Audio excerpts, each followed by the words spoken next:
Hello, good afternoon, everyone. I am Manohar Kumar, Assistant Professor of English from Government College, Devgarh. As you know, last few days we have been studying the poem Elegy written in a country churchyard composed by Thomas Gray, and we have already discussed from first to 16th stanza of this poem, and today we will discuss on 16th and 17th stanza of this poem. Sorry, in, in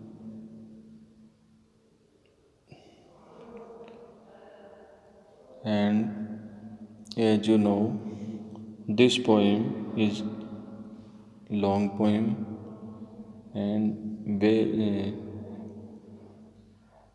very important for BA second year students of English literature. And Thomas Gray was a obscure and very typical poet. So we have to take serious this poem.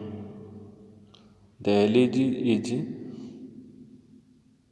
one of the greatest elegies of English literature.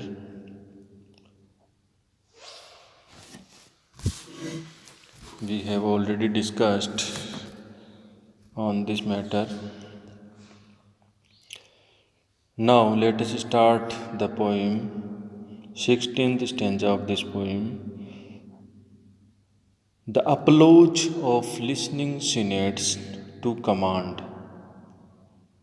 The approach means praise, appreciation of listening synads. Synod means parliaments.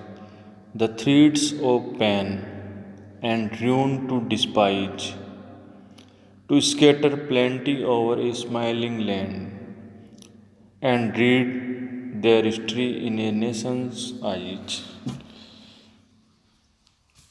As you know, like the previous stanzas of this poem, in this stanza also the poet describe the lack of opportunity and extreme poverty of the liveried poor forefathers.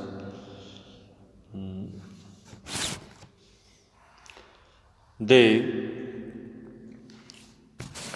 did not, they could not do any great task in their life because of their extreme poverty and lack of opportunity. So, here in this stanza, the poet says that these men lived unknown lives. Their destiny was obscure and they did not permit them to do any great deeds or establish any spectacular records in any sphere. For example, if they had the opportunity, some of them might have become great politicians and statesmen. Some of liveried poor forefathers might have become great politicians and statesmen if they had opportunity. In that case, they would have addressed parliament if they had the opportunity to become politicians or statesmen. In that case, they would have addressed parliament, parliaments and won loud appreciation for their oratory. If they had opportunity to become politicians, they would have addressed parliaments and won loud appreciation from their oratory. They would have treated with scorn challenges from enemies. If they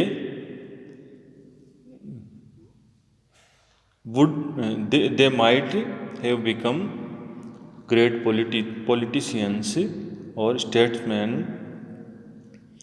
They would have treated with scorn challenges from enemies because the uh, great politicians of the country, they would have treated with scorn challenges from enemies, from other countries, from uh, and threats of destruction from any quarter. They would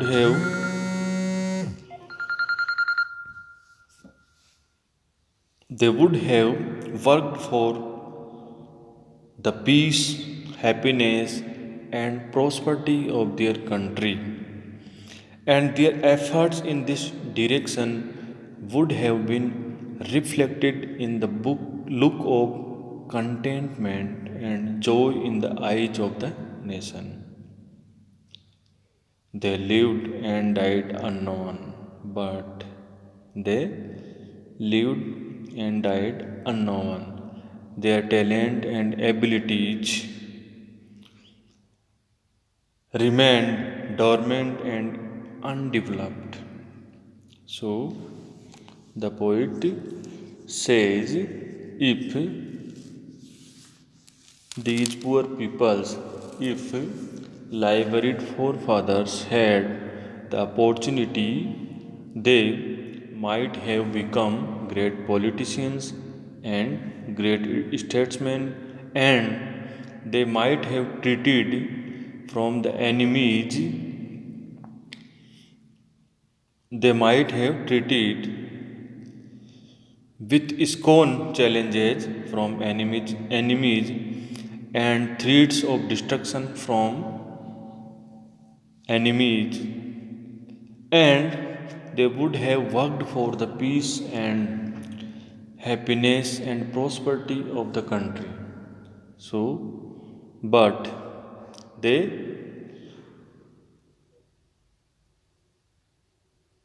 lived and died unknown because uh, of extreme poverty and because want of opportunity. And now the next stanza of the poem, their Lord forbade, nor circumscribed alone their growing virtues, but their crimes confined, forbade to wade through slaughter to a throne, and shut the gates of mercy on mankind. In this stanza, Gray praises the innocent life of the live-bred poor forefathers who never committed crimes and bloodshed acts in their country, in their life. Gray praises the innocent and humble life of the live-bred poor forefathers who never committed crimes and bloodshed acts. So, their lot forward. Lot means destiny. Forward means prevented. Their destiny prevented them to do any criminal act, any bloodshed act. So, these humble people, these poor people are faultless, are innocent, were innocent, and nor circumscribed alone. Circumscribed means restrained alone their growing virtues. Nor circumscribed means restrained alone their virtues, but their virtues, their qualities are more, and their crimes are confined, limited. Their crimes are limited. Forbid to wade through slaughter to a throne, and their destiny prevented them to walk through slaughter to get throne, to get throne, and shut the gates of mercy on mankind. And their destiny, their poor destiny, prevented them to do merciless acts for mankind them. So these people are innocent, and their poor and poverty life prevents them to do any base act and any cruel act. So in this case, their poor fate is their poor fate was good for them in this case, because of their poverty, they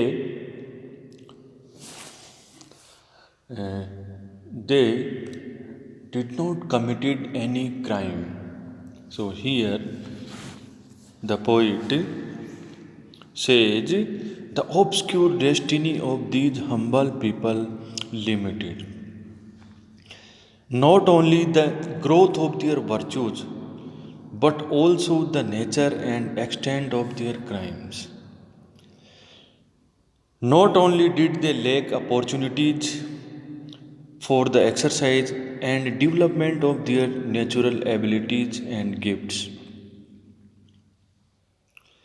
but they had no occasion to do any wrongs to their nation or to the world.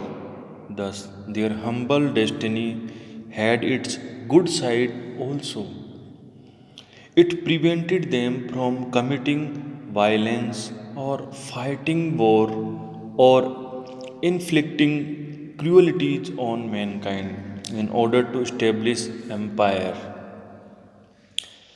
It was not possible for them to become tyrants and to cause bloodshed in order to gain a crown because of their poverty.